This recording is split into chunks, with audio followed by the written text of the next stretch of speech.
Começa agora mais uma live do projeto para uma maternidade mais leve. Estamos com alguns probleminhas técnicos. Vamos ver se agora o pessoal está me escutando. O pessoal não estava me escutando. Vamos deixar o pessoal entrar, porque a gente já faz esse teste. Ó, o pessoal está entrando. O projeto para uma maternidade mais leve começou no início da pandemia, finalzinho de junho. Ah, agora deu! Aê, demorou. Vamos lá, então. O projeto começou finalzinho de junho. Já teve 21 edições, vamos para a 22ª edição hoje, para conversar sobre desenvolvimento da fala com o fonoaudiólogo Djalma Carmo. Vamos esperar ele entrar. E enquanto isso, só vou avisar aqui para ele que agora deu. Enquanto isso, eu vou explicar um pouquinho mais do projeto. Meu nome é Raquel, tenho 36 anos, sou mãe da Martina e da Alice. E a maternidade foi um dos propósitos para começar com esse projeto, para trocar esse assunto, essas dicas, essas dúvidas das mães a respeito de vários assuntos sobre a maternidade. Então, a gente começou lá em junho conversando sobre amamentação, falamos sobre sono infantil, higiene bucal, uso do sling. Tem bastante conteúdo aí para você assistir aqui no feed do Instagram e também no canal do YouTube que a gente criou para dar mais acessibilidade para essas mães que não têm acesso ao Instagram e sim ao YouTube. Então, esse projeto começou com essa demanda, né, essa necessidade, e vem acontecendo até hoje. Falando um pouquinho, antes de falar, né, um pouquinho do nosso convidado, vamos só ver aí se está todo mundo nos ouvindo, nos enxergando bem, só fazer um ok para mim, para eu seguir, e para convidar o Djalma aqui para a gente começar a nossa live para não ficar tão atrasada. Tá todo mundo me escutando, todo mundo ouvindo bem, vendo bem, nenhuma falha na conexão? Avisem aí, por favor. Beleza, Érica. Queria agradecer a participação de todo mundo e a presença, né? Na verdade, ninguém participou ainda. Vamos falar aqui alguns nomes. Vaninha Vargas, Leandro, nosso convidado que já está aqui, Érica Doula. Vamos ver quem mais entrou aqui. Juliane Vieira, Tainá Penha, Daiane, a Daia, Gabriel, Valentina, a mãe da Jordânia, Vaninha Vargas. Vamos lá ver mais então. Nosso convidado que está nos areia de alguns 2 anos. Vamos ver o Djalma aí. Olá, boa tarde. Boa tarde, boa tarde. Tudo tranquilo? Tudo bem? Tudo tranquilo, Só sim. baixa um pouquinho a tua câmera, dá uma regulada aí que do teu queixo para baixo não tá aparecendo muito. Aí, agora melhorou. Tá Deixa... escutando bem, Djalma? Sim, tô escutando bem. Deixa eu só dar uma Isso, melhorada fica à aqui vontade aí. Quando na a gente tá imagem. sozinho, a câmera fica só pra gente, né? Depois a gente É, vai dividindo. Não tem problema. Probleminhas técnicos, né? pois é, acontece. Acontecem. Ah, agora sim. Prazer! Estamos nos Pra... conhecendo. Prazer é meu. O lado bom da pandemia, né? O lado ruim é que as pessoas não se veem, não se abraçam, mas o lado bom é que eu já fiz live, digamos que 50% das minhas lives as pessoas eu não conheço ainda. Então eu Sim, ainda brinco que a sim. gente vai marcar um café para se conhecer. Mas essa é a oportunidade, né? É, eu acho que se é que existe alguma parte boa nisso tudo, é a possibilidade de entreter, né? Com E de certeza. agregar. Eu vou te apresentando aqui, Djalma, aí tu vai acrescentando, a gente vai começando devagarinho.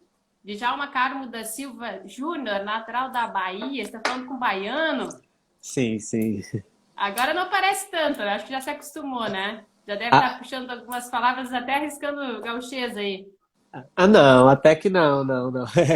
Vocês vão perceber mais o sotaque baiano mesmo.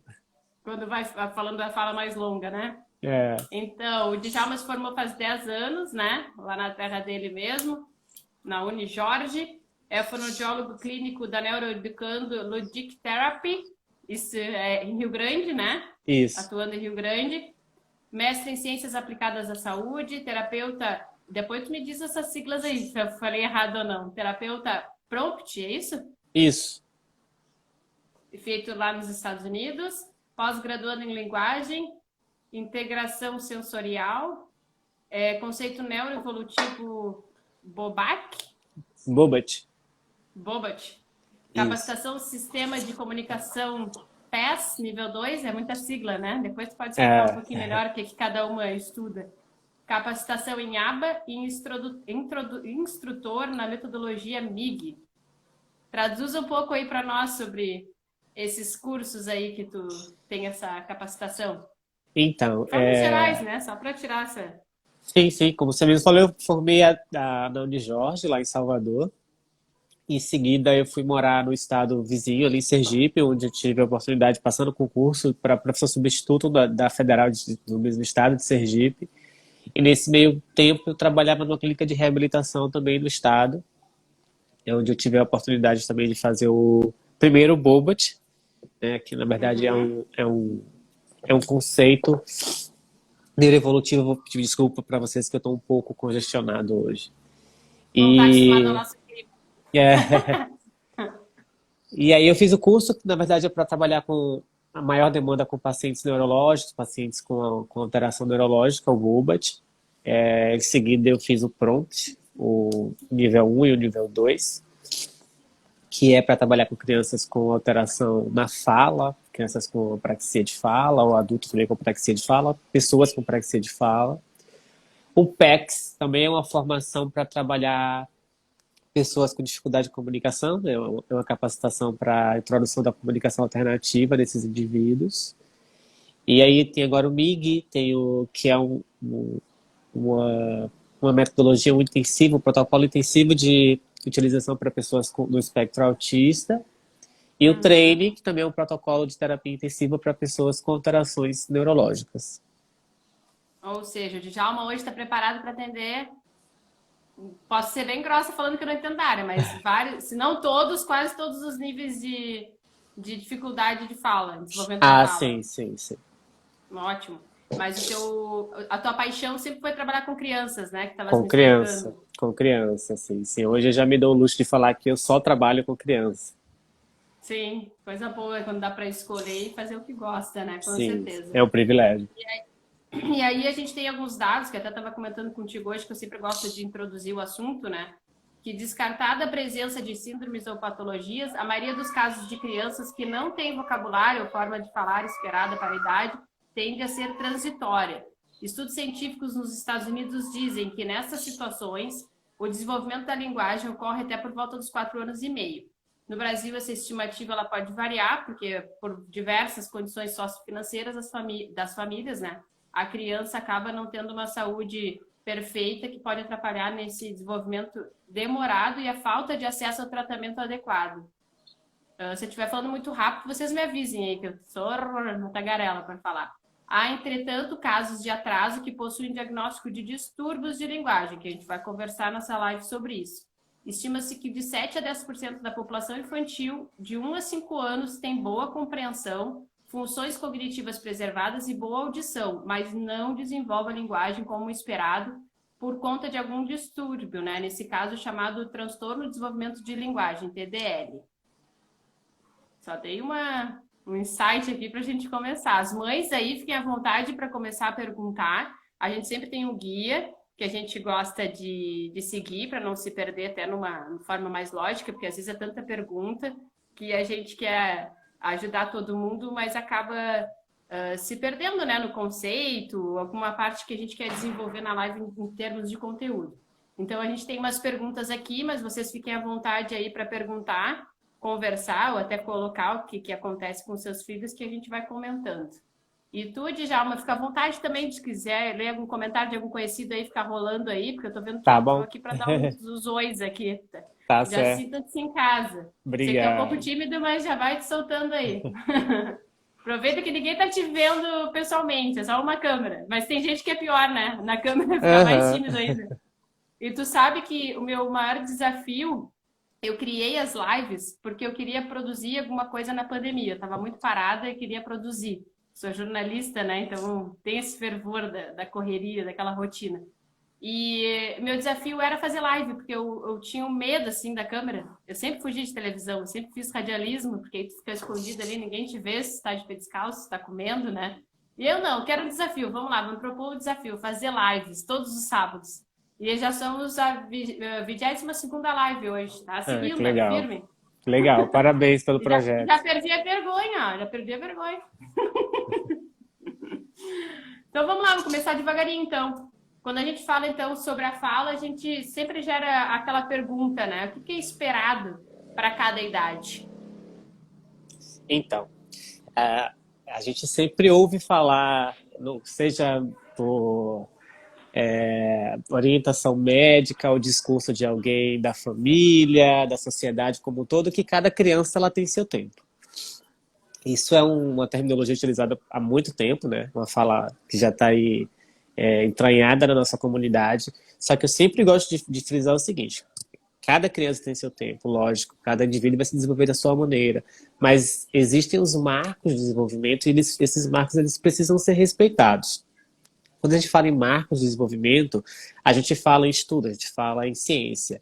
É como se a gente tivesse um estudo populacional e a partir daí a gente chegasse num determinado modelo, né, exemplo, de idades e de amostras para cada idade cronológica que a criança apresenta.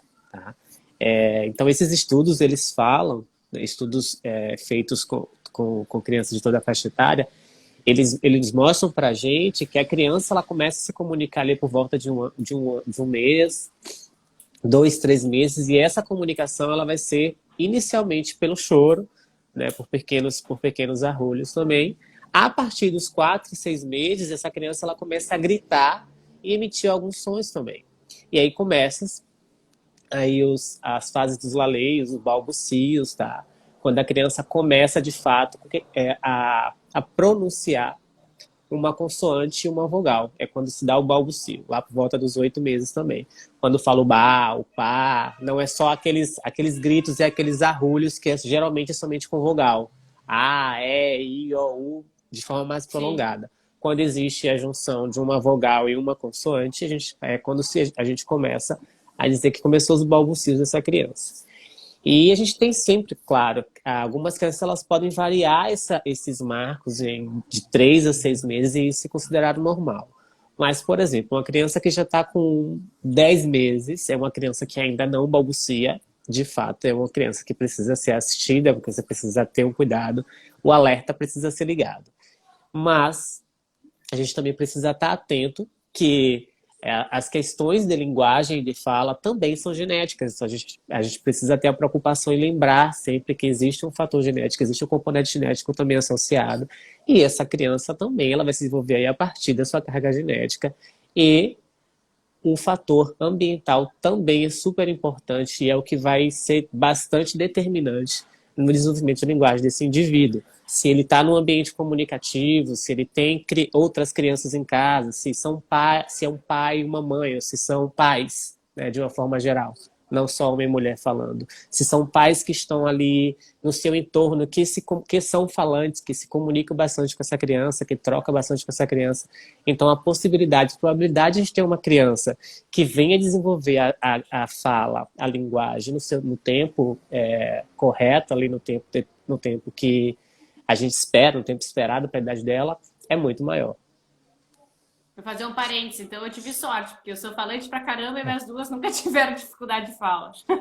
Pois é, É o meio, né? sim, bastante. Vai ser bastante determinante. A gente tem algumas diferenças populacionais, claro, de região para região, de país para país também, que Sim, também vai sim. ser, que também vai ser determinante. A gente sabe que tem países que a criança demora um pouco mais a falar, como tem países que a criança demora um pouco mais a andar, assim como tem regiões dentro do nosso próprio país também que as crianças têm um desenvolvimento motor maior, mais rápido que em outras. A exemplo daqui do Rio Grande do Sim. Sul, que é um estado majoritariamente mais frio que os demais, que os do Nordeste, por exemplo, essas crianças elas vão menos para o chão, essas crianças elas são menos exploradas. Então, provavelmente, seja por isso que essas crianças, inclusive, comecem a desenvolver o seu motor um pouco mais tarde também. Menos estímulo, mais dentro de casa, de repente vai para a escolinha mais Mais tarde, essa tarde, menos socialização, mais devagar, exatamente. né? Quanto menos E aí, troca, menos desenvolvimento, né? Menos eu tenho possibilidade de aprender, de poder expressar aquilo que eu sim, aprendi com o outro. porque tem muito assim, né? Muitos pais, às vezes, o primeiro filho, né? Aí o que acontece? Ah, meu filho não fala ainda, eu não falo com ele. Pô, mas tem que estimular, né? Tu tem que. Eu me lembro muito de quando eu saía com as. Eu tenho duas meninas, né? Quando eu saía com elas, eu ia conversando. Olha o cachorrinho, olha não sei o quê. A importância disso para elas já escutarem, né? Já ver o som das palavras, né? Já começar. Elas vão começar a se comunicar porque tem esse estímulo, né? Sim, sim, a É gente parar, sentar no chão, brincar. Olha que cor é essa, né? É que eu tenho isso, né? Isso para mim é muito fácil. existem estudos, inclusive, que falam da importância desse cuidado comunicativo com o bebê desde a vida intrauterina, né? Da Aham. conversa com a criança, da música que você vai expor à criança, do ambiente que essa criança está exposta ainda na sua vida ali intraútero. Já reconhecer as vozes, né? Tem Isso. tudo isso aí, né? E aí a pergunta 2, mais ou menos, a gente já tocou nessa resposta, que é quando a família deve se preocupar, né? Porque às vezes eu acho que tem muito assim, tem muitos extremos, né? A mãe e o pai se preocupando muito, ou a mãe e o pai achando, não, tudo tem seu tempo, deixa que daqui a pouco ele fala, e a criança não fala, não Sim, fala. sim. E aí, de repente, já é tarde, né? Sim, é sempre legal a gente comparar. A comparação ela fica meio que inevitável.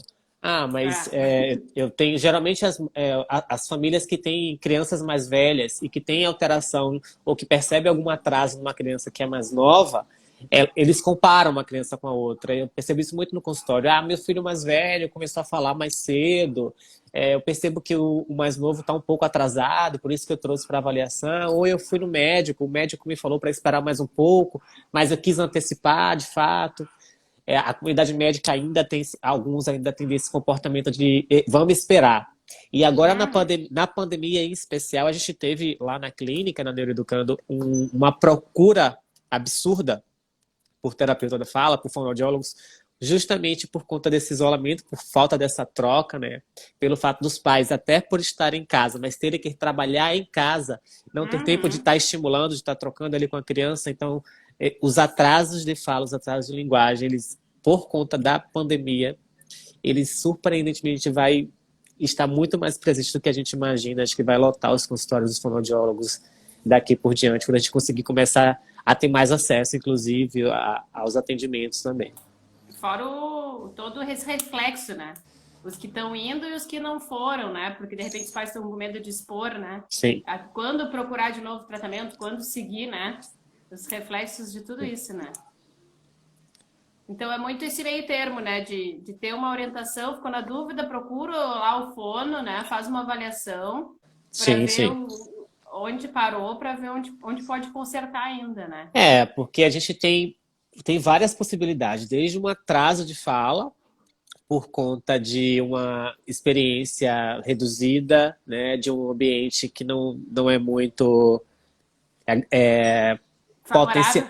favorável, potencializador ali para o Ah, desenvolvimento da linguagem daquele indivíduo. Então, assim, existem muitas possibilidades. Até um distúrbio de linguagem também, uma coisa que é um diagnóstico mais sério, que deve ter uma atenção mais redobrada e que precisa também de uma terapia mais específica. Então, sim. então, até uma apraxia de fala na infância também, que é um diagnóstico também mais específico e que também necessita de uma abordagem mais específica. Sim. Aí, antes da gente entrar nessa parte mais técnica, que tem as perguntas que você aprofundar mais, a Vaninha Vargas perguntou: existe realmente preguiça?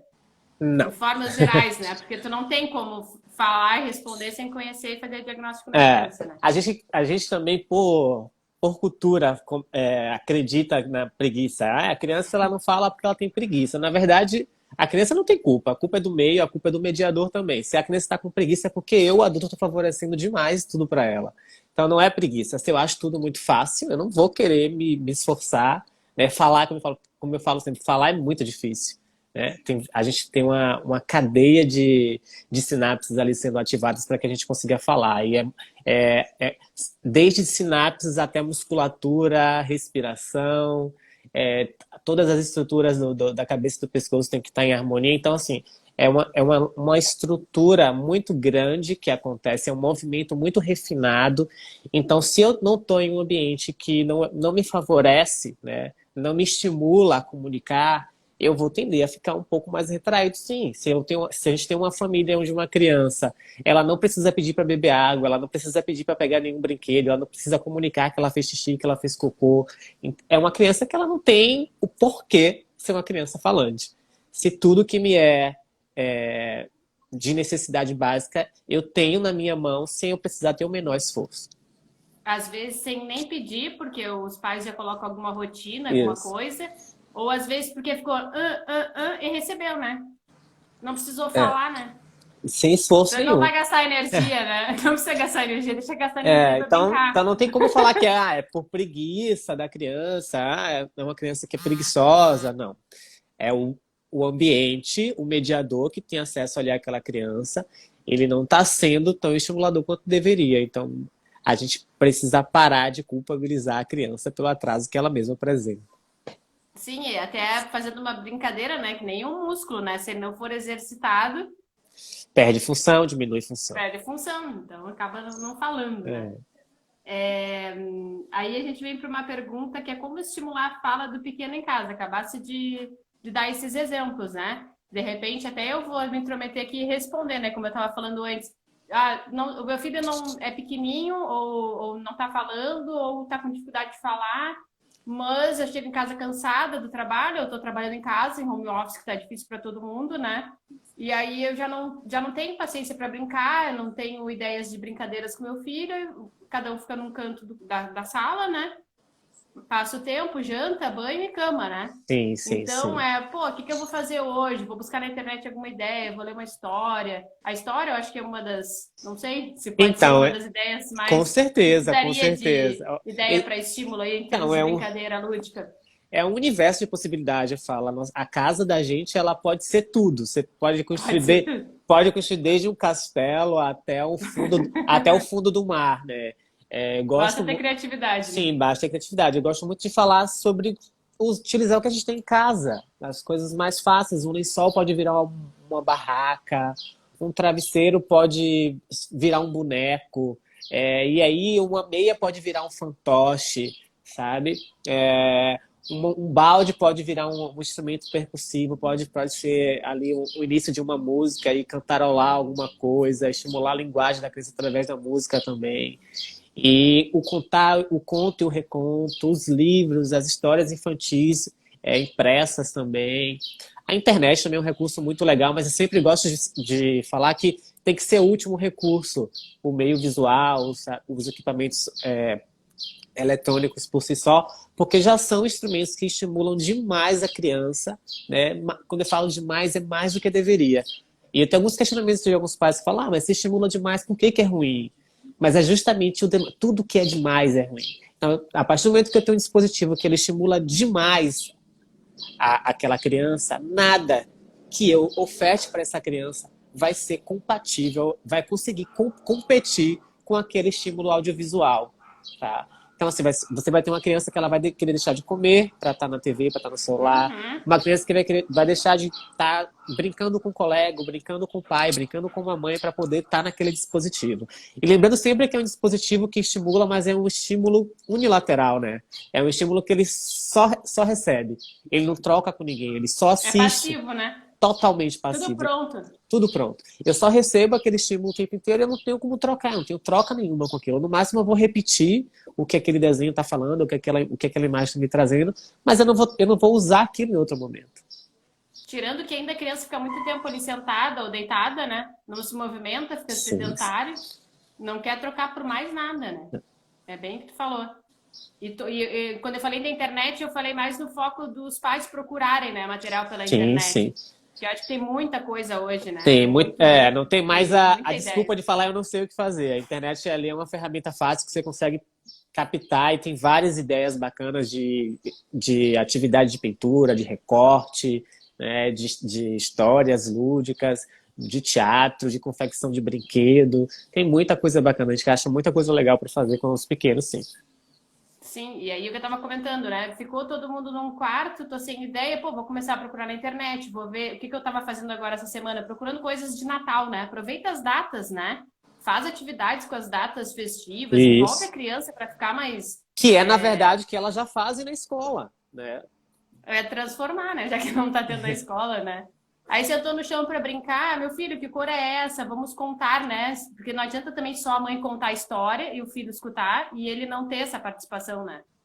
E aí eu sempre gosto de falar o seguinte: sentem com essas crianças no chão, deixem essas crianças serem ativas no processo de comunicativo, elas precisam ter o lugar de fala delas dentro daquele espaço também. E a partir do discurso da gente que essa criança ela vai construir, certo? Mas a criança ela precisa ter o discurso dela. E você, como adulto, você só vai só mediar, vai só agregar. E quando eu falo de mediar e de agregar, é mediar tudo. É uma criança que fala só verbo, uma criança que fala muito pouco. Então você vai dando um modelo de fala para ela. Agora, essa criança precisa pegar o seu modelo de fala e ter a oportunidade também de reproduzir o seu modelo de fala. Ou seja, você não fica ali a postura do adulto e do mediador, ela não pode ser só uma postura de quem detém o conhecimento, né? Olha, eu tô aqui, vou dar um modelo, mas eu preciso que aquela criança, eu dei a oportunidade de ela repetir o meu modelo, de ela reproduzir o meu modelo também. Então é muito importante a gente estar ali dentro daquele processo de mediação, sendo claro, as pessoas que vão mediar aquele processo como uma pessoa que tem mais conhecimento, mas sempre que a gente deve deixar sempre a criança o tempo inteiro ser protagonista das suas histórias, tá? A gente pode até lançar uma ideia, mediar o que a criança está fazendo, ou até sinalizar algo que ela pode fazer de uma maneira melhor. Mas ela sempre escolher, deixar ela sempre como protagonista do que ela quer fazer. Tomar a frente, porque ela não precisa fazer o que o pai e a mãe querem, né? É a história que ela quer contar, é o brinquedo que ela quer brincar. A última live Exatamente. até foi bom que complementou o que a gente conversou na última live sobre desenvolvimento infantil, das fases, né? Todos os estímulos, né? Deixar a criança escolher, deixar ela fazer parte. Porque tem muita coisa, às vezes, de rotina de casa, de que pode ser que os pais sejam mais autoritários, e até formas de horários, e não, hoje a brincadeira é X, e a criança quer brincar Y, né? E às E vezes, é a idade da imaginação, é a idade que eles sim. têm que... Às vezes são pessoas que não se veem como autoritárias também, né? Mas se a gente fizer uma análise mais aprofundada daquilo, ver que tem uma certa É, imposição, sim. Pelo sim, fato de ser adulto, pelo fato de ser pai, pelo fato de ser o mais velho. Então a gente está sempre querendo dar a nossa demanda, né? A nossa ordem. sim. E aí entra a empatia, né? Ah, E entra a gente tentar lembrar como a gente era quando a gente era criança, porque a isso. gente pensa como adulto, né? Tem que pensar como criança, e é uma oportunidade para também brincar com os filhos e voltar, né? Sim. Resgatar isso nos pais, né? Muito E lembrar importante, também né? que essas crianças elas vão crescer, elas vão precisar desenvolver autonomia. Isso precisa ser feito desde agora. Isso é só o início, né, Djalma? É. Depois de todas essas consequências aí que aparecem, né?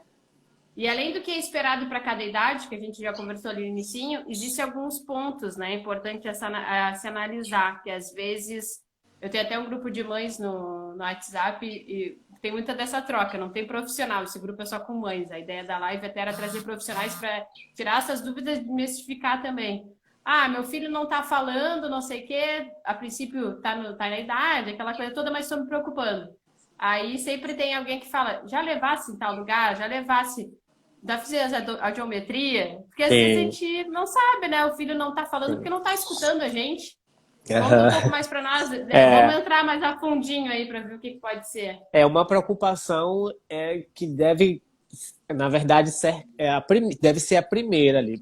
Desde quando a gente tem o nascimento de um bebê, um dos exames primordiais ali dentro da maternidade é o exame auditivo, né? Que a gente chama de exame da orelhinhas, que são as emissões autoacústicas para a fonoaudiologia.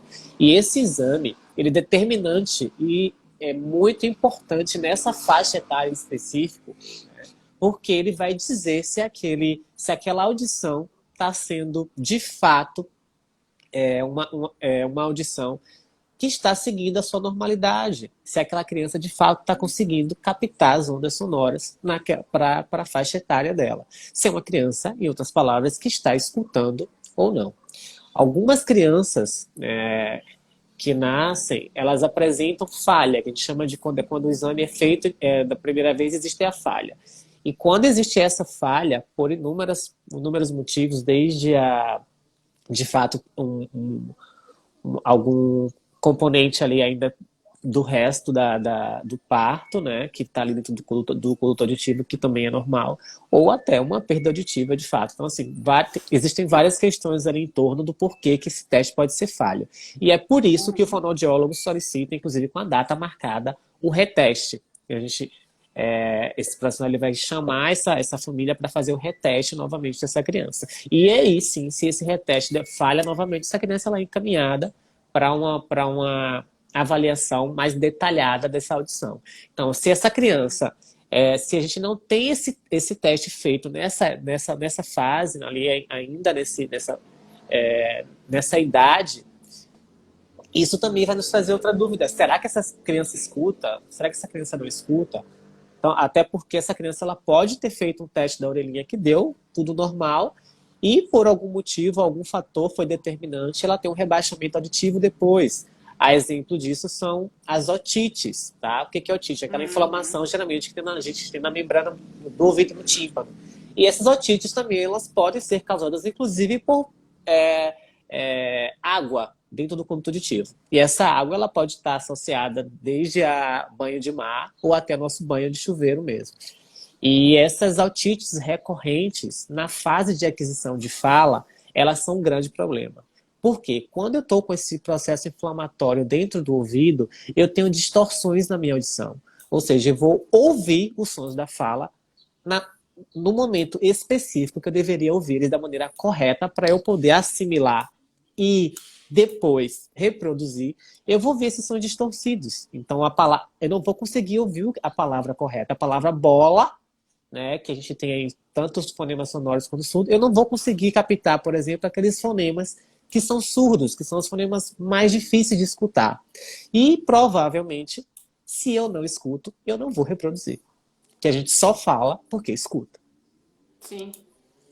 E aí, esses aí pode ser um dos sinais, então, para que possa ver essa dificuldade na fala. Porque às vezes passa despercebido, né? Sim. É tanto exame, é tanta coisa, daqui a pouco não fez o exame, ou depois de um tempo a criança pode ter tido várias otites, como tu falou, né? Aí tem esse ponto a se enxergar.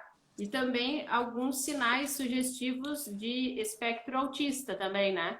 A gente poderia levar em consideração, que aí entram essas crianças especiais. Né? Aí a gente já entra numa esfera diagnóstica, né? O paciente já descartamos a condição de perda auditiva, tá? Porque para a gente ter um diagnóstico específico aí de atraso de distúrbio da linguagem, a gente precisa descartar uma alteração auditiva, essa criança ela precisa ter com a audição íntegra. E no caso da criança no transtorno do espectro autista em especial, algumas crianças elas vão ter fala, elas vão falar, tá? Mas na sua grande maioria, os estudos nos mostram que, inclusive, das características da criança no espectro é esse atraso de fala, essa ausência de oralidade na fala, tá? E isso eu falo que algumas crianças vão falar porque existem muitas crianças, inclusive dentro do espectro autistas que falam, tá? Mas na maioria das vezes elas não se comunicam, porque existe uma grande diferença entre falar e se comunicar, tá? Eu posso falar de forma ecolálica, que é uma reprodução de alguma coisa que eu ouvi, mas que não tem sentido naquele momento, por exemplo. Tá? E eu me comunicar é o fato de eu conseguir trocar, imprimir a ideia e perceber o que o outro está falando comigo também. Então, no espectro autista especial, a maioria dessas pessoas elas vão ter um atraso de fala, ou então elas vão até falar, mas elas vão falar muito pouco, elas vão ter um volume de fala, um vocabulário muito empobrecido, tá? Um vocabulário muito pequeno. E nem sempre vai ser um vocabulário que vai permitir essa criança se comunicar. E aí é quando a gente entra na consequência da ausência da oralidade, da diminuição dessa oralidade, que são os comportamentos inapropriados. Quando a criança começa a fazer birra, quando a criança começa a ter crise, porque ela não consegue se comunicar, ela não consegue, às vezes, nem compreender o que o outro está falando para ela e nem expressar o que ela está sentindo ou o que ela quer para o outro também. Sim. E aí a gente muda um pouquinho de assunto, porque eu sei que o Djalma hoje atende, né, na Neuroeducando, que quantos por cento ou 100% são crianças especiais? A maioria? Posso dizer isso? Olha... a maioria. Eu não tenho, assim, uma porcentagem para te falar assim, não, tantos por cento. Mas a grande maioria das nossas crianças são crianças com deficiência, assim. Que a ideia da live era falar em formas gerais, né, da importância do desenvolvimento da fala, e eu não queria entrar muito nesse assunto mais das Sim, sim. síndromes e tal, só que acaba que é o que tu tá mais atendendo, né? Mas outro dia Aham. a gente pode inventar outra live aí com esse assunto, só pra gente não fugir um pouco do tema. Eu tenho. Qual o tamanho de De vocabulários vocabulário. esperados? Então, É, Érica, eu estava falando com ela do vocabulário. Só para você ter uma ideia, a é. criança com 2 anos, ela precisa ter a cerca de 300 palavras no seu vocabulário, com 2 anos, tá? Com 3 anos, a criança tem que estar fazendo flexões gramaticais, tá? Com 5 anos, frases completas, tá? Então, assim, a gente precisa estar atento, de fato, e se preocupar com essas crianças, com o desenvolvimento de linguagem dela. Então, se você para pensar, uma criança com 18 meses, uma criança com 1 ano e meio, ela já precisa estar com frases curtas, produzindo frases curtas. O que é frase curta? A frase de 2 elementos. Eu quero, não quero, me dá, tá? Então, Todas as são... necessidades, praticamente, né? Tem que pedir em forma Exatamente, de frase, não só exatamente. o nome solto, né? E aí, você fala quantas palavrinhas? Ah, tem um repertório de 10 palavras, mas fala mamãe, fala papai. Porque às vezes a criança fala 10 palavras, são palavras ininteligíveis também, são palavras que não são, Uhum. que não dá para compreender. Então a gente precisa ter essa preocupação também. Aí tem que ser palavras mesmo, né? Não vale É, comparsas aí. não precisa ser palavras que são corretas, não é isso que eu estou dizendo, porque a Sim, criança mas ela vai ter. entendíveis, né? Exatamente. A criança ela vai ter aí até os 5 anos e meio para poder fazer uma fala, produzir essa palavra da maneira correta, porque a gente tem aí as aquisições também fonéticas da nossa língua. A gente não precisa que uma Eu ia criança com comentar. 2 anos esteja falando, por exemplo, os encontros consonantais. Então, Claro, com isso é só certeza. esperado lá para os 5 anos de vida. É um processo, é a formação dela, né? De fala, Exatamente, desenvolvimento. exatamente. E aí a gente entra num assunto que eu, de manhã falando contigo eu lembrei, a gente vai ter que tocar nesse assunto. Porque aí a criança, quando tem esse atraso, essa dificuldade, com certeza isso vai modificar o processo dela de alfabetização, né? Olha o que vai se arrastando, né, de Sim, trauma. sim, Vai, perfeito. Muito né? bom. Quando a gente fala em desenvolvimento da linguagem, é exatamente essa importância que a gente precisa dar também. Não só o fato da criança da necessidade de se comunicar, que é uma necessidade primordial, primitiva a nós seres humanos, né? Então, vai desde a necessidade de me comunicar com as pessoas do meu convívio, com a minha mãe, com meu pai, com os meus irmãos ali, e a cada faixa etária que eu vou passando, outras comunidades vão fazendo parte da minha vida, tá? Depois da minha família, depois da minha casa, vem a minha escola.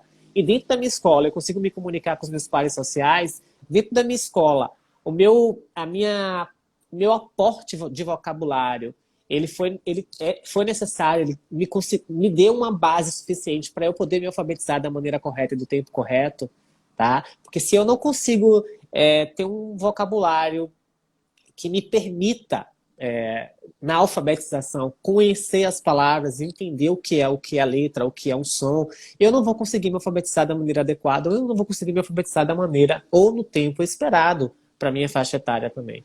E, infelizmente, a gente sabe que isso é cobrado cada vez mais cedo das crianças, tá? Ah, sim. E as crianças têm 3 anos, né? Desde que entram na escola, que não roda, né? Que eu acho que tem esse momento correto, porque todo é um processo, né? Mas de repente esse que teve dificuldade vai levar mais tempo. Vai ir pro segundo ano sem saber, de repente, nem escrever direito, né? Porque Porque não vai pode rodar. vai estar tudo muito envolvido, desde eu reconhecer uma letra, eu reconhecer um fonema, ou até compreender o significado das coisas também. Eu saber que bola é bola, para que serve bola. Porque não adianta a gente querer que uma criança leia o que ela não compreende, o que ela não entende o que é. Lê por ler, né?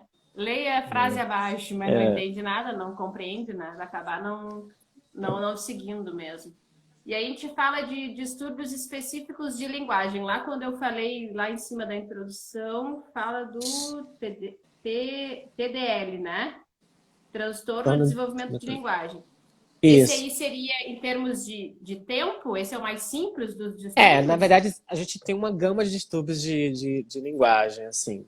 O TDL aí, que agora é a nova nomenclatura, é para aquelas crianças que têm somente uma desordem, um transtorno de linguagem específico, tá? É uma criança que, por exemplo, ela não tem alteração de fala.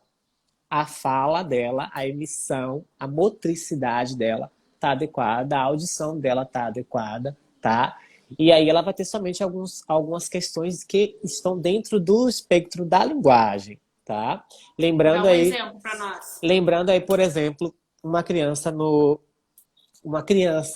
típica, tá? Uma criança típica, ela pode ter um TDL, tá? Mas geralmente uma criança que está no transtorno de espectro autista vai ser uma criança que inicialmente vai cursar com um atraso e depois ela vai ter um distúrbio, tá? Por que distúrbio? Isso não é mais caracterizado como atraso, já passou dos 3 anos de idade e meio, então agora é caracterizado um distúrbio de linguagem. E aí pode ser um distúrbio que é caracterizado por qualquer conjuntura da linguagem.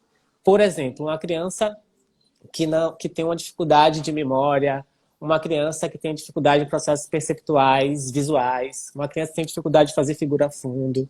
Então, assim, dentro da linguagem existem muitos componentes. E pode ser algum componente específico da linguagem que essa criança tenha dificuldade. Tá? E para essa criança ter um diagnóstico também nesse sentido, como eu falei antes, outras questões precisam ser descartadas, a alteração auditiva, uma alteração de motricidade, uma apraxia de fala, tá? Que é um outro diagnóstico que a gente está falando agora de fala, tá? De motricidade e não de linguagem, que são funções superiores. Sim, aí, por exemplo, essa criança com TDL, é isso? Não decorei ainda. Ela fala, se comunica, mas de repente troca algumas letras, seria isso? Sim, ela pode. Na prática? Exatamente, ela pode tanto trocar as letras, eu tenho uma dificuldade de memorização também de algumas letras, tá? E a gente precisa estar. Essa de memorização é importante, a gente pensar nisso. E a gente precisa estar atento de fato, é um TDL, se essa criança não vai evoluir para um diagnóstico mais específico mais tarde. Se é só um atraso de olho, né? Se é só um atraso de fala que vai ser ali ser desfeito não, né? Que vai ser maturado depois, porque o atraso de fala ele pode depois deixar de acompanhar a criança com a terapia, com a criança realizando ali o seu atendimento adequado, esse atraso ele vai deixar de existir. Então, pode evoluir. Ou ele pode evoluir para algo mais específico depois. Sim. E é importante ressaltar, a gente sempre fala aqui nas lives, de sempre fazer diagnóstico com um especialista, né? Aqui a gente está conversando, trocando ideias, mas vá fazer essa avaliação, a gente não está consultando com ninguém aqui para ninguém estar se auto, né? Exatamente. Importantíssimo a gente hoje está embasado no conhecimento, né? Na evidência científica também. E a gente tem hoje um profissional que é capacitado para estudar e que se dispõe do seu tempo, do seu investimento para poder estudar as questões de linguagem, de aquisição de fala, de audição, de voz, de alimentação. E esse profissional, esse profissional é o fonoaudiólogo, é muita coisa. É muita coisa. É um super fono, né, Djalma? Conta para nós depois, eu vou perguntar o porquê desse super fono, antes da gente terminar aqui as perguntas. E aí a gente tem alguns outros distúrbios, que seria a dispraxia e a apraxia da fala. Comenta rapidinho um resumo para a gente entender melhor a diferença entre as duas. Então, na verdade, o termo dispraxia é uma terminologia mais antiga, que foi substituída aí pela apraxia, que foi criada pela Associação Americana de Fonoaudiologia, a ASHA, e hoje é a nomenclatura que a gente mais utiliza. Algumas pessoas anteriormente, algum tempo atrás, não utilizavam a terminologia apraxia, porque quando você fala de apraxia e dispraxia, a gente está falando de praxis. E o que é praxis? Praxis é justamente esse movimento, tá? É essa sinergia que a gente faz quando a gente está falando, esse movimento de abrir e fechar a boca no tempo certo, de falar o fonema no tempo correto, da maneira correta, no ponto correto, respirando da maneira correta também. Então, vai sair o som correto. Exatamente. Então, essa praxia aí, quando a gente fala de apraxia, a gente está falando de ausência de praxis. E quando a gente fala de apraxia, não é só ausência. É uma praxis que pode estar reduzida, não só ausente. Então, esse termo, apraxia, há um tempo atrás, ele não foi utilizado justamente por isso. Só que hoje, chegou-se um denominador comum, que a apraxia, ela engloba tanto a ausência de praxis como a diminuição de praxis também. Então, hoje, a gente utiliza o termo de apraxia de fala, não mais a dispraxia, como era utilizado há algum tempo atrás. Que é esse conjunto aí, tu falou de tudo que envolve músculo, né? Sim, sim, sim. Tudo, né? Já na apraxia de fala da infância, a gente vai ter uma criança que tem suas funções de linguagem preservadas. É uma criança que ela sabe muito bem o que vai dizer. Uma criança que está com a memória perfeita, com a audição perfeita. O que acontece é que quando a sinapse envia cérebro, musculatura do rosto, há uma quebra, há uma dificuldade dessa sinapse, dessa informação chegar até a musculatura, chegar no momento de ser produzida. Mas é uma criança que ela sabe o que ela quer dizer, uma criança que tem seu repertório, ela tem tanto o, o conhecimento do que quer ser dito, do que é falado e do que é falado do outro também. Então eu tenho uma compreensão muito boa do que eu quero falar, do que o meu parceiro de comunicativo está falando. Só que, em virtude dessa alteração sináptica no momento da fala, eu vou ter esse processo aí de falar um pouco diminuído. E como é que é diminuído? É uma criança que vai ter dificuldade de formar, por exemplo, a palavra de sílaba. É uma criança que vai, inicialmente, ela vai ter muita dificuldade em formar palavras. Frases, então, nem se fala. Então, uma criança que vai fazer 3, 4 anos e não consegue falar uma palavra de sílaba, por exemplo, falar uma palavra bola. São crianças que geralmente vão repetir muito o que falam. Elas conseguem ter um vocabulário muito curto, de no máximo 4, 6, 8 palavras, e palavras geralmente que vai ser ou monossílabas, ou palavras que até elas podem ser de sílabas. Ela vai ter sempre uma repetição ali do seu construto. Por exemplo, uma criança que fala Didi, né, consonante vogal igual. Vai ser sempre uma repetição da primeira Entendi. sílaba. Porque vai Pra ser. depois continuar. Porque vai ser. Como na apraxia de fala tem uma dificuldade de praxe, de coordenar aquela fala, né? Ela vai repetir somente aquilo que ela já aprendeu a falar. E a apraxia de fala, na apraxia de fala é uma terapia extremamente repetitiva, porque quanto mais você fala, quanto mais você treina, o cérebro começa a compreender qual o movimento que eu tenho que fazer para poder chegar nesse fonema. Tá? Então, assim, Meu Deus, que trabalho. é uma terapia muito maçante, uma terapia de repetição, para até essa criança conseguir resgatar o ponto articulatório, o modo articulatório que ela tem que fazer no momento da fala.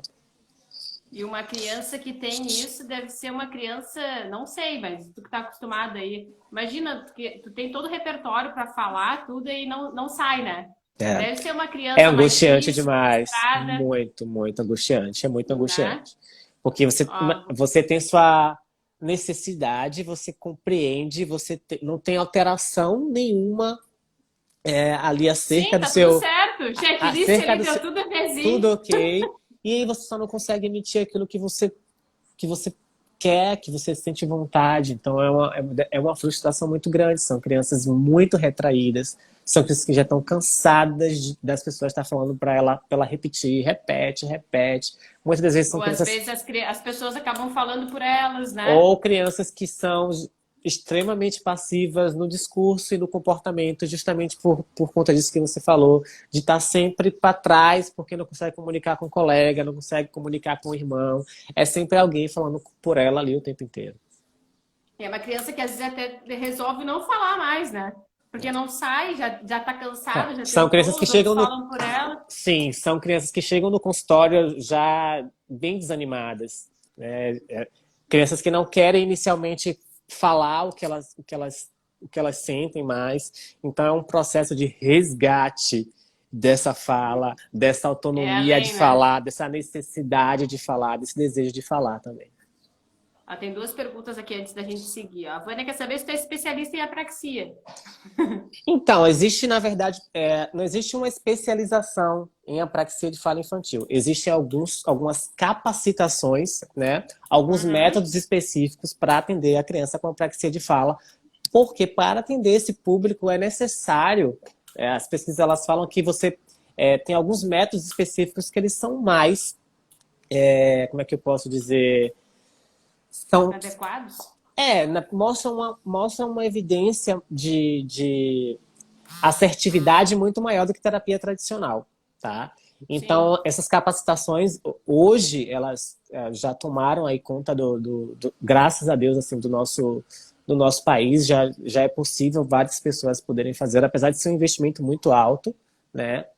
Mas são capacitações que nos auxiliam, né, de uma maneira mais efetiva, a ajudar essa criança a progredir de uma maneira mais rápida, de uma maneira mais efetiva também. Então, esse profissional, esse fonoaudiólogo, essa fonoaudióloga, ela faz as possíveis capacitações. E aí a capacitação que eu tenho, que é o prompt, né, que tem o nível 1 e o nível 2. Então, a partir daí, dessas capacitações, que você pode dizer, eu estou apto aí para atender, eu tenho uma capacitação específica para atender uma criança com Entendi. apraxia de fala infantil. Lembrando que todo fonoaudiólogo ele pode atender uma criança com alteração de fala e com apraxia infantil, mas essas capacitações, elas nos fornecem mais subsídios, né, mais Com prática certeza. para poder lidar Resultado, de repente, com até mais isso, rápido, né? Um profissional mais preparado. exatamente, para poder lidar com essas alterações. Então, hoje o Djalma é apto para atender, né? Se A uma Vânia. criança com apraxia Viu? de fala, Se for isso, né? O diagnóstico, né? De exatamente. repente. Aí a Érica quer saber, ó, crianças que aprendem a falar de forma inversa. Teta, Tati, né? Troca sílabas. Tem alguma representação? As novas palavras parecidas já aprendeu certo, mas as invertidas seguem invertidas. Olha, essas inversões, elas podem acompanhar a criança, elas fazem parte também do processo de aquisição de linguagem. O que a gente precisa estar atento, como eu falei, são os marcos. Qual é a idade dessa criança, se ela troca tudo, se é todas as palavras que ela faz essas Né? inversões. Então, a gente Qual é a idade, Érica? Bota aí para nós. precisa avaliar como é que essas inversões Sim, acontecem para poder dizer, ó, eu acho legal, melhor procurar vamos fazer uma avaliação para ver se de fato tem alguma coisa que a gente precisa dar uma atenção maior ou se faz parte da aquisição e aquilo com o tempo de fato vai passar. sim, porque tem muita idade, né, para fazer essa análise toda aí. E essa apraxia, ela tem cura, essa terapia intensiva aí que você tem que resgatar lá? Como é que funciona esse tratamento? Então, como eu falei, esse é um tratamento intensivo, é um tratamento específico, né? Porque cada criança ela vai trazer um modelo diferente de fala, ela vai ter uma dificuldade diferente para fonemas diferentes também. Tem uma terapia específica para cada criança. É, não é uma terapia que tem cura. Uma pessoa com apraxia de fala vai ter apraxia de fala para o resto da vida. O que a gente acontece é tornar essa fala o mais compreensível possível para que essa pessoa possa se comunicar de maneira efetiva, igual eu, igual você. Então, assim, ela Tem vai uma qualidade de vida ter uma melhor, qualidade né? de vida melhor, mas ela consegue se comunicar, ela consegue falar, depender aí do grau de severidade da apraxia e também do quanto esse indivíduo foi exposto à terapia, que quanto mais cedo, melhor. Quanto mais rápido a gente puder intervir nessa criança com essa alteração, melhor. E a gente sabe como ela é causada? Então, Existe estudo? existem algumas alterações que podem aí desencadear uma apraxia de fala, né? Uma AVC, uma alteração neurológica, uma criança que teve uma anóxia, ou crianças típicas também terem apraxia de fala. Isso não é só para crianças com deficiência. Que a gente chama de Sim. apraxia pura, né? Que é aquela apraxia que não está associada a uma síndrome de Down, não está associada a um autismo, e que geralmente são apraxias que são mais fáceis de serem Uhum. trabalhadas, de serem desenvolvidas, de ter um resultado, um prognóstico, e ter um prognóstico muito melhor. Sim. Djalma, a gente está quase chegando ao fim, mas antes de chegar ao fim, surgiu essa curiosidade agora que eu falei lá no meio, queria que tu falasse um pouco o porquê do superfono, onde que surgiu, né? Se foi na clínica, e contar um pouquinho também da tua experiência na clínica. Acabou que a gente não Então, conversou sobre isso. O o pessoal super, conhecer mais seu trabalho. o superfono surgiu, na verdade, de uma necessidade de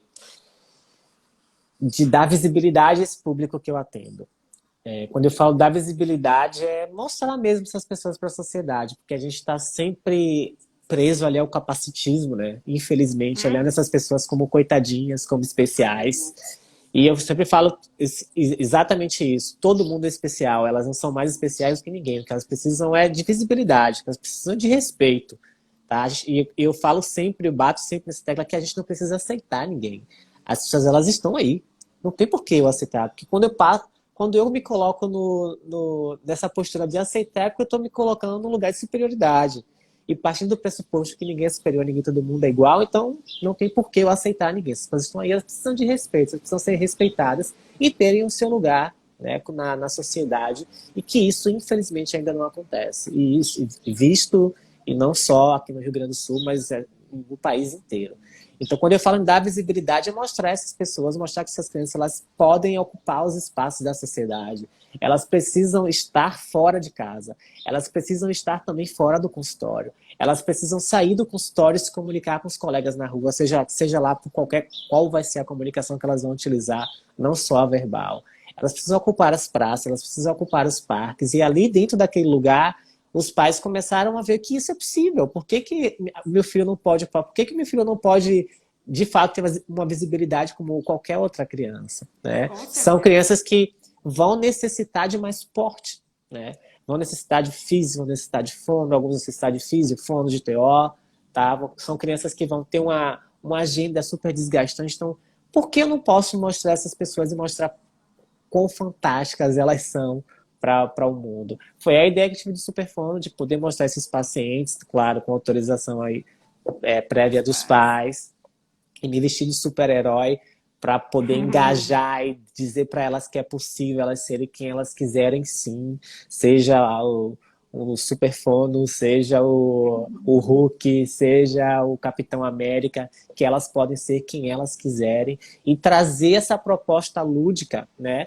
Não só como uma coisa, eu quero que seja lúdica porque eu acho legal. Eu já tenho uma afinidade muito grande com as histórias em quadrinho, com toda a parte de ludicidade, de super-heróis desde pequeno, mas a ciência me corroborava isso. A ciência, hoje, ela me diz que quando você aprende algo, né, brincando de maneira lúdica, quando aquilo é prazeroso, é um aprendizado mais benéfico, é um aprendizado mais rápido, é um aprendizado mais potente.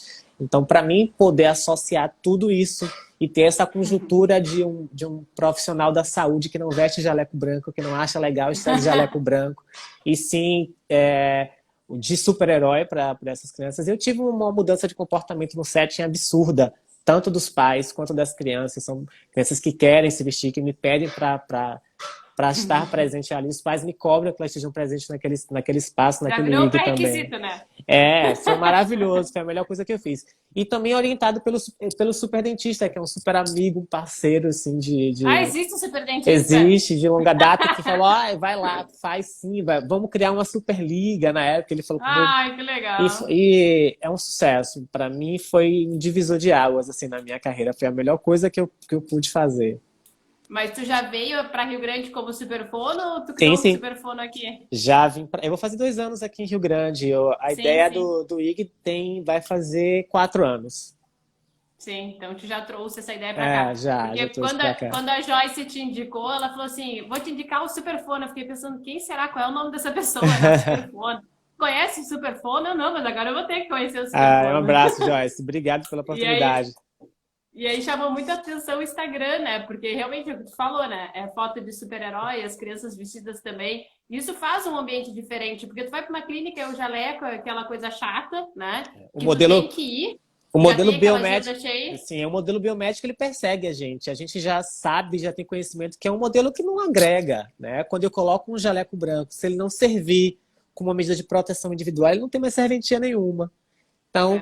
Então, por que eu não posso trazer um componente lúdico, um componente onde eu vou agregar a criança, onde eu vou mostrar para ela que ela é igual a mim, que entre eu e ela não há diferença. Então, a criança ela vai se sentir muito mais disposta, muito mais feliz no ambiente em que ela pode ser quem ela quiser ser, né? E que ela vai fazendo atividades com mais facilidade, vai aceitando, vai participando, né? Sem medo, sem receio, já que eu não estou num lugar onde o outro detém o conhecimento é partilhado. Isso é muito bacana, isso faz toda a diferença. Com certeza, me chamou muita atenção. E aí a clínica, aproveita e faz teu jabá aí. Me dá um beijo para a Fernanda. Tá ali falando comigo. Beijo, Fê. A Fernanda é maravilhosa. A clínica tem vários especialistas ou é só fonoaudiólogo? Lá na clínica a gente tem uma equipe uma equipe muito legal. A gente tem desde fono, físio, TO, psicopedagogo. O que seria o TO? Traduz? Terapeuta ocupacional. Ah, legal. O terapeuta ocupacional, fisioterapeuta, psicóloga, musicoterapeuta, é, toda toda bagagem, O conjunto ali que todo, precisa rede, né? todo construto e rede que está ali acerca da criança e da necessidade que a criança apresenta, a gente consegue hoje abraçar lá na clínica. E é uma clínica que tem uma abordagem diferente, inovadora. O Matheus é pioneiro quando a gente fala em terapia lúdica. É a única clínica no Brasil, inclusive, que a gente tem essa proposta de atender dessa forma mais ampla, onde não existe o espaço do fono, não existe o espaço da terapia ocupacional. A clínica é de todos, para todos, em comum a todos. Isso é maravilhoso e faz toda a diferença. Ó, a Cibaldi Fono disse, ó, sou fonoaudiólogo de Porto Alegre. Então, a Neuroeducando, ela é uma rede, uma franquia? A Neuroeducando ela só existe em Rio Grande. Infelizmente, Ah, ainda só só tem em existe Rio em Rio. Não, Grande. tu falou disso, oh, meu Deus, se é referência, então deve ter em vários É, estados, né? por Ai, que enquanto, ótimo. por enquanto a gente só tem aqui em Rio Grande. Por enquanto. Né? Quem Então é sabe a cria gente daqui, hein? Tô cria daqui. feliz, tô orgulhosa. Depois tem que ir lá conhecer, conhecer o espaço lá de Sim, vocês. sim, vai sim, você vai gostar. E aí, deixa eu ver se eu pulei alguma pergunta aqui, que eu acho que eu fico ansiosa para falar, mas eu tenho que deixar meu convidado falar, entendeu? Então, a pessoa que quer perguntar e depois perde o time. Deixa eu ver se mais alguém tem mais alguma pergunta. Agora, se eu não me engano, o Instagram está deixando mais de uma hora. Até as últimas lives eu andava preocupada, Pois porque é quando isso que eu estou começa 30 observando. segundos, quando começa 30 segundos, ele derruba, né? Então não tem Aham. tempo nem para dar tchau. Eu fico preocupada porque depois fica gravado sem a pessoa dar tchau. Pessoal, se alguém tem alguma dúvida, alguma pergunta, aproveitem agora, porque ele já vai começar a se despedir aqui. E depois vamos marcar outras lives aí, de repente, com o resto do pessoal da clínica aí. Sim, sim, pode fazer o convite pessoal lá. Manda ver aqui também para contribuir E para é, todo mundo. e é ótima essa ideia de rede, acho que era isso que eu ia falar. Porque a criança dificilmente vai precisar de só um especialista, né? E ali vai ter o conjunto, já vem aqui amanhã, que já vai ser atendido por outro, aí tu dá sequência, todo mundo já conhece, Isso. já sabe todo aquele repertório da criança, né? Exato. A ideia é justamente essa, poder integrar o atendimento. Hoje a gente fala de um atendimento interdisciplinar, onde a gente possa todos estar ali dando assistência àquele paciente ao mesmo tempo. E lá na clínica isso é possível graças a essa rede que a gente possui mesmo.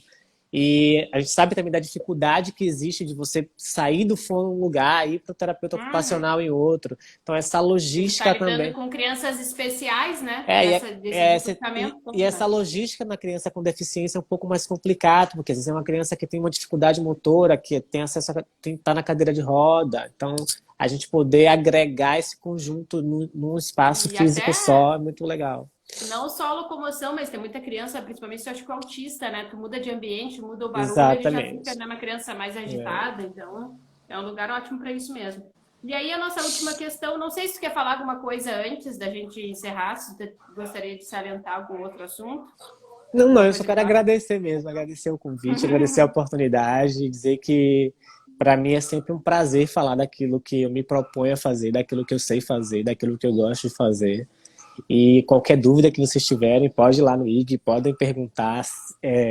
Eu tenho um volume muito grande, porque são pessoas, são alunos, são estudantes da Fono, são profissionais, são colegas e amigos que estão trocando ali comigo o tempo todo. Então, às vezes eu não consigo dar um retorno para todo mundo de imediato, mas na medida do possível eu sempre respondo a todos, tá? E é um E aí eu prazer peço, para mim estar ali, fazer o que eu faço e muito obrigado pela oportunidade. Estou por aqui para tirar qualquer dúvida de vocês. eu que agradeço a disponibilidade e estamos sempre aí de prontidão também. Se tiver alguma sugestão de assunto ou indicar algum colega para fazer as lives, a gente está com a ideia aí de continuar. Ah, E certo. lembrando sempre, essa live vai tá sendo gravada, vai ficar no feed, e depois amanhã eu coloco no YouTube. Tem um canal lá com todas as lives, como eu estava explicando no início. Muita gente, a gente acha que sim, né? Mas muita gente não tem Instagram, né? Então o YouTube consegue aumentar esse acesso para o maior número de pessoas. E antes da gente terminar, mas já fui agradecendo antecipadamente, queria te pedir uma mensagem para deixar para essas mães, esses pais, cuidadores, né? Que o nome do projeto é Uma Maternidade Mais Leve, né? Fazer essa maternidade, esse acesso de informação, a gente sempre tenta ajudar, né? Porque a gente sempre está buscando algum assunto ou de interesse.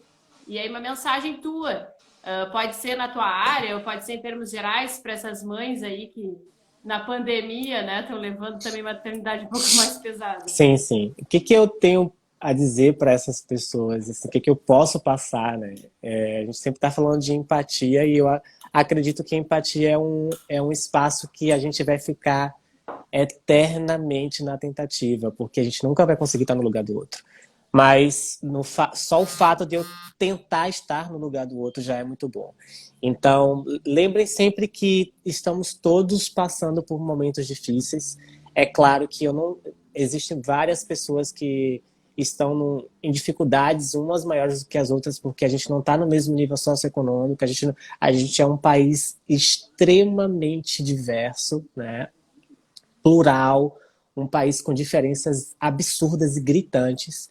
Lembrem também que vocês não são obrigados a ter o mesmo nível de conhecimento que eu, Djalma, fonoaudiólogo, tenho, que o meu amigo fisioterapeuta tem, que a minha amiga terapeuta ocupacional tem. Vocês são pais, vocês são mães, vocês são cuidadores. Então, a tentativa é válida, tá? O acerto, ele sempre acontece. Lembrem que só o fato de vocês tentarem agregar e ajudar a criança, o adolescente ou a pessoa de alguma maneira, a pessoa com deficiência de alguma maneira, já é muito bom. E tenha em mente que a gente não tem a obrigatoriedade de acertar sempre, já é muito bom, tá? Vocês não são profissionais, vocês não passaram numa universidade, vocês não têm o mesmo conhecimento que a gente, então é sempre uma tentativa, né, de ajudar, de agregar, sem a obrigatoriedade de acertar. Sejam pais, sejam mães, sejam avós, sejam irmãos, sejam colegas, sejam amigos, sejam parceiros dessas pessoas, e você já vai estar fazendo um bem enorme para elas. A minha mensagem é essa, um Feliz Natal para todo mundo. E Verdade, já tá no Feliz Natal. E um 2021 de paz e esperança e saúde, que é o que a gente está precisando agora. Muito obrigado mais uma vez. É verdade. Tu tocou num assunto bem importante, que às vezes as pessoas, mas eu não sou fisioterapeuta, eu não sou fono, como é que eu vou, né? Tratar, mas é teu filho, né? Trata com carinho, com amor, com empatia, que com certeza vai dar certo. Se não der na primeira, vai dar na segunda, né? Troca ideia com o vizinho, troca ideia com o parente, vá fazer o diagnóstico e deixa aí de novo, Djalma, teu Instagram, telefone, se quiser, e-mail. Sim, vocês me encontram lá no Superfono, na Clínica Neuroeducando, eu e mais uma galera incrível, uma turma maravilhosa. E qual for a necessidade de vocês, a gente está lá para poder abraçar e poder ajudar da melhor maneira possível também. Abraçar, entre aspas. Ou abraçar de pegar junto, né? Sim, abraçar lá no Porto de Galho, chegar né? junto. Lá no Porto de Galho. No Porto de Galho, pra quem ainda não conhece, na Duque. Agradeço novamente, então, e lembrar que sábado, agora, o próximo sábado, a nossa live é sobre os cuidados na sala de parto, com a dona Arlinda, a doutora Arlinda, que trabalha lá também. A Arlinda também é uma parceira lá. Também. Tá lá no prédio também, junto com a gente. Obrigada, Djalma. Bom final de semana, boas festas. Depois vou lá conhecer a clínica. Você já vai ser muito bem-vinda. Um abraço, beijo para todos. Bom final de semana, gente. Obrigado. Obrigadão a todos que participaram e até sábado que vem. Até logo. Até logo.